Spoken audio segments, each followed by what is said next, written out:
it's actually helping us not see as much severe weather as we anticipated, at least in the afternoon. But this evening, going into the overnight hours, we do expect to have severe weather here, and this does include gusty winds, tornadoes, hail, and flooding. So it's important that you still are weather aware, even though we're seeing these storms moving on through now that aren't severe. Taking a zoomed in look kind of to seeing some active places, we're seeing some active activity closer towards the Smoky Stadium here in downtown Knoxville. You can even see the lightning strike there, seeing a lightning show behind Molly on the camera right there. Definitely, a very rainy start to our Saturday. Seeing some heavier showers along I-75 near Clearwater, Nyota, Sweetwater High School, even near Athens. And you can see the rain, the red right there, indicating that rain is heavy in those areas. And this is that camera that I was talking about that's behind Molly. You can actually see a lot of lightning in the background.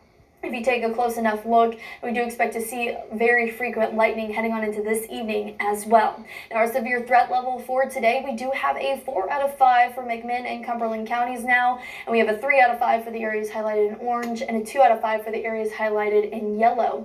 Now, no matter what threat level you are under, our threats still include damaging winds, large hail, and again, tornadoes being possible. So make sure you're staying weather aware as we head further into our day. Now, just kind of taking a look at the severity of these threats, we're seeing a medium-high threat to see damaging winds, a high threat for flooding because we're seeing rain right now, and we're expecting to see even more excessive rain going on into the evening overnight hours. Now, a medium threat for large hail and tornadoes as well. So let's take a look at our 6 predictors just so that we were able to plan accordingly, especially because I know it's a Saturday. Some folks probably want to get out.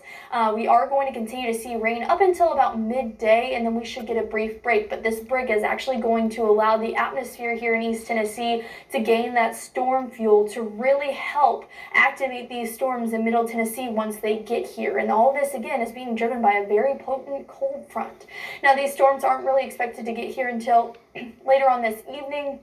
Really going into the overnight hours, this line really makes its way into the plateau around 11 p.m. and it continues to push on through. And we're going to be paying very close attention to this line because if it forms some characteristics, that's really going to be evident that we are seeing tornadoes within this line, and these tornadoes will be hidden. One of the characteristics we look for is these kind of images where it kind of looks like a comma there. That comma indicates, some rotation. So definitely something to watch. And even if we don't see a tornado, those straight line winds could gust up to 70 miles an hour or greater. And this system lasts for quite a long time. And that was at 1 a.m. Around 4 a.m. we're still dealing with those storms. Definitely want to be weather aware and have those notifications on because I know a lot of us will be asleep.